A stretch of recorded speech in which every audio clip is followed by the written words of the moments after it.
So why does a Cook Islands trust offer superior asset protection to other places that you can protect your money? In the world of offshore asset protection trusts, Cook Islands stands out for the security and reliability, and from my experience, they just keep making the laws better. In fact, our organization has set up more Cook Islands trusts than any firm in the world. And I've been setting up trusts there for the past 28 years, so I speak from experience. And to experience more videos like this one, click subscribe if you haven't already. To demonstrate how Cook Islands Trust provides the strongest asset security on the planet, what I've done is outline some of the key advantages these trusts have over other offshore trusts. So here's what we're going to cover in this video. 10 legal advantages of a Cook Islands Trust, the Cook Islands Trust benefits, why it's the world's most trusted jurisdiction, and finally, Cook Islands trustworthiness versus other popular offshore trust jurisdictions. So first of all, the 10 legal advantages of a Cook Islands Trust. Now, the effectiveness of a Cook Islands Trust really lies in its sturdy legal foundation. The Cook Islands has spent decades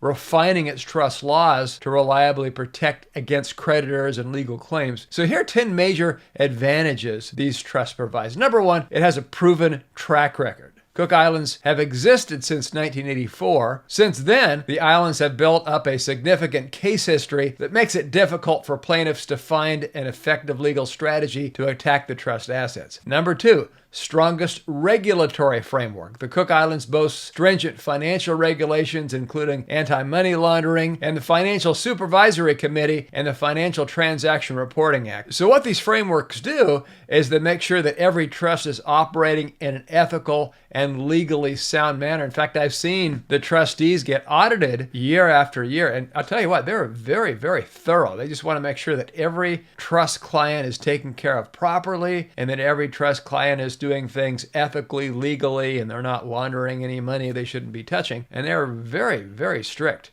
on this, and they will take a trustee's license if they're not in compliance. We haven't seen that happen because they're right on top of things, but I can speak from experience, they're very, very strict. Number three, political stability. The Cook Islands has a stable political climate that respects the rule of law. We'll show some examples here in a little bit. Number four, global recognition. A Cook Islands trust framework is recognized and respected internationally, enhancing trust credibility and acceptance. Number five, tax neutrality. The Cook Islands has a tax-neutral environment, allowing trust assets to grow without additional tax burdens. Now, of course, U.S. people need to pay taxes on worldwide income, but there's no additional taxes on your trust assets in the Cook Islands itself. Number six, flexible tax structures. The Cook Islands offers a variety of trust structures to accommodate diverse asset protection wealth management needs. For example, if you want to hold your funds in Switzerland, you can.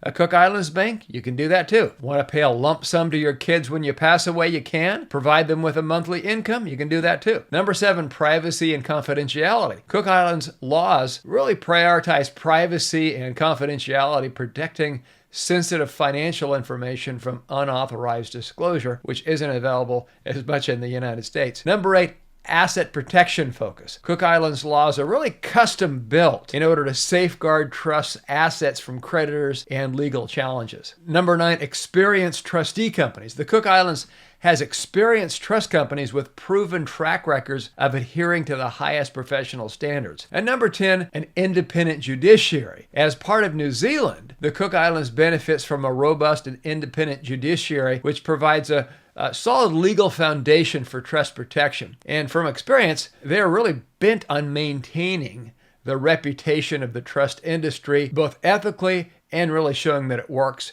and the protections that they offer are robust. Okay, now let's talk about Cook Islands Trust benefits. The stability of the Cook Islands government and its rich history of asset protection form the foundation on which the advantages of the Cook Islands Trusts are built. So by leveraging the power of its regulatory framework, which by the way was drafted by a combination of Cook Islands attorneys and U.S. attorneys for specific needs to provide asset protection from lawsuits. So by leveraging the power of its great laws and respectability within the international community, Cook Islands can provide remarkable benefits to trustees and settlers, including these benefits: ability to ignore foreign court judgments. In fact, it's one of the few countries that doesn't recognize foreign judgments. Like if there's a judgment rendered in the U.S., it's like it didn't even exist in the Cook Islands. The Cook Islands judicial system doesn't recognize foreign court judgments. If, for example, a plaintiff tried to seize assets from a Cook Islands trust based on a judgment from a U.S. court, the trustee would not have to adhere to that ruling. To successfully lay a claim to assets within a Cook Islands trust, what would need to happen is the plaintiff or the judgment creditor must re-litigate the issue before a court in the islands. And retrying a case in the Cook Islands is often prohibitively expensive. And even when plaintiffs do bring a case forward, which we've never seen happen to our clients, local laws prove very unfriendly to judgment creditors. Reputable trustees. Another key aspect of the Cook Islands is the rigorous licensing for trustees and the bonding process. So every trustee must be licensed by the Financial Supervisory Committee, or FSC, to ensure that they are trustworthy. Trustees must also obtain a bond from an insurance company to protect trust-held assets against any wrongful actions by the trustee. Now, these safeguards put the trust's grantors mind at ease, so they know their assets are safe and secure and they'll be well managed. Trustees are also legally prohibited from inappropriately benefiting from the trust. The trustee's responsibilities are to follow the trust terms and conditions and protect the assets per the Cook Islands laws. If a foreign court attempts to seize the trust assets, the trustees are duty bound to represent the beneficiary's best interest. The strict trustee rules ensure they will only use trust assets to enrich the intended beneficiaries and not for their own personal gain. And we've seen that in our experience. Like I said, I've been doing this for 28 years as of this video, and I've only seen absolute integrity in the trustee community in the Cook Islands. Strong client legitimacy practices is another benefit there. Trustees are not the only party that are subject to strict rules when forming Cook Islands trusts. The trustee companies on the islands take great care to ensure client legitimacy.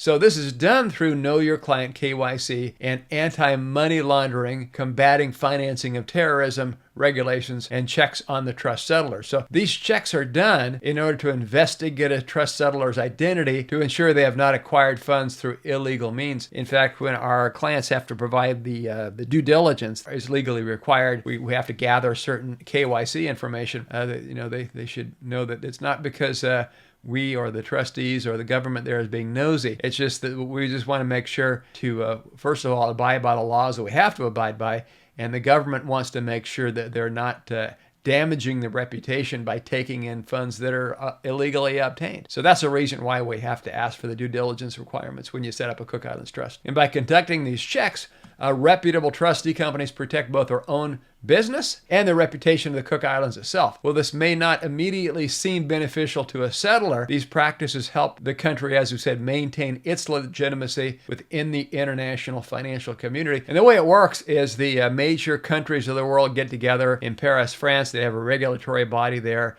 and they meet and they decide what hoops these offshore jurisdictions must jump through in order to prevent money laundering, and these are the regulations they have to abide by anyway. Insurance bond requirements. Trustee companies in the Cook Islands are required to carry insurance policies that protect their clients in the unlikely event of loss or negligence on the part of the trustee company. So if negligence does occur, like we say, we've never seen this, the insurance bond will cover the value of the lost assets. This next topic is the Cook Islands, the world's most trusted jurisdiction. Every year, Transparency International releases what they call its Global Corruption Perceptions Index, GCPI. What the index does is it ranks the perceived trustworthiness of countries worldwide. And the rankings are based on the prevalence of corruption actions such as bribery, misuse of funds, nepotism within the government agencies, and so on. And Transparency International has consistently ranked New Zealand, the parent jurisdiction of the Cook Islands, the first, second, or third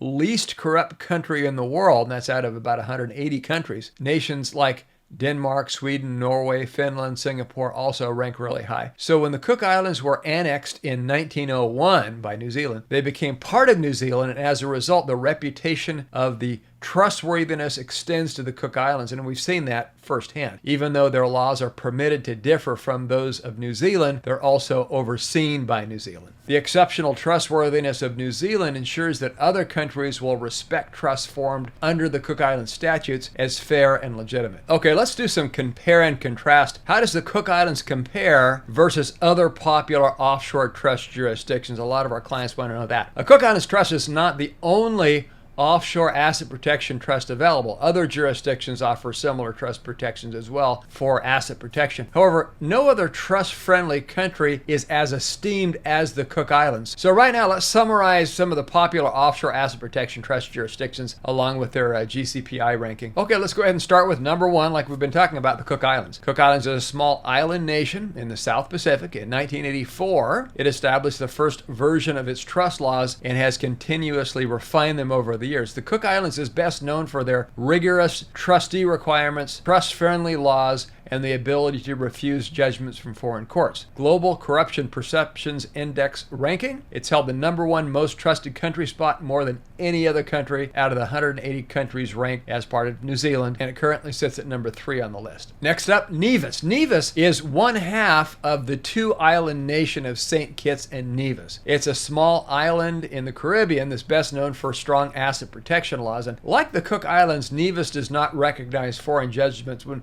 basically what happened is the Nevis saw the Cook Islands regulations and basically photocopied it. In fact, I know the lawyer who wrote the Cook Islands Trust Statutes, and I know the other lawyer who has been working on amendments and improvements. And so Nevis does not recognize foreign court judgments, just like Cook Islands doesn't. So this makes it difficult for plaintiffs to seize assets held in Nevis trusts. In addition, Nevis has a rigorous licensing process for trustees, and their laws prohibit trustees from benefiting from the trust. Nevis's trust laws have only been in place since 1996 compared to the Cook Islands, which laws were established in 1984. Now, I've seen banks in Nevis hold our clients' money long after they requested withdraw, resulting in tremendous delays that I have not seen in other jurisdictions. One of the banks in Nevis in particular should frankly be shut down, in my opinion. Having financial problems and holding our clients' money for a year, for example, before letting them withdraw it. However, from my understanding, the bank has been providing certain indirect financial benefits to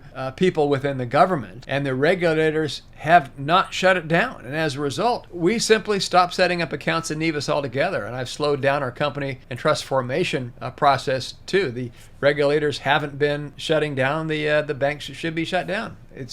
It's cut and dry. To be clear, now I have not seen any of our clients actually lose money. It's just that the tight regulations we've seen in the Cook Islands, they really don't compare. The Global Corruption Perceptions Index ranking, it's not ranked, but we would put it around number 30 out of 180, which is similar to the Bahamas. Next up, Belize. Belize is another Caribbean nation that is popular for asset protection trusts. And like the Cook Islands and Nevis, Belize does not recognize foreign court judgments and has laws that prohibit trustees from inappropriately benefiting from the trust. Now, Belize trust law also has a strong regulatory framework, which includes an independent trust registrar to oversee trust activities. But here's the thing from experience. In Nevis and Belize, if you pay a government official, you can get what you want. In the Cook Islands, you get thrown in jail. So that's one reason why Belize in particular falls well short of the Cook Islands in the Global Corruption Perceptions Index. So the GCPI index is 110 out of 180 countries. So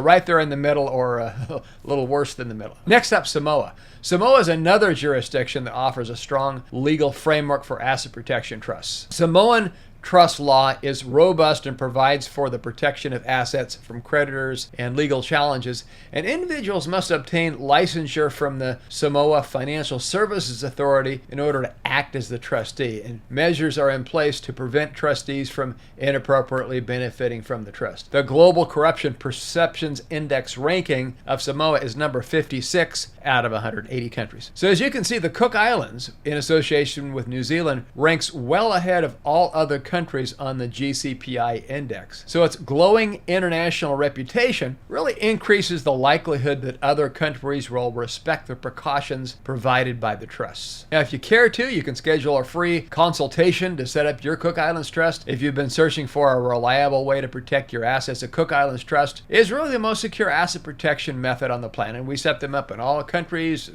all states, we found Cook Islands is the most powerful. That's what I've chosen for myself and my family. So in our experience, it's number one. So every year, thousands of trusts are created in this small island nation, and we've yet to see a single one of ours that we've established breached. So go ahead and schedule a free consultation with Asset Protection Planners today to get help on setting up your Cook Islands Trust if you want to. We've been establishing Cook Islands Trust, like I said, for 28 years. We've established more of them than anybody in the world. So I think based on that, you can probably count on us to set up yours in a way that provides you with the strongest asset protection possible. So you can contact us and speak with one of our attorneys or consultants, and subscribe if you haven't. See you in the next video.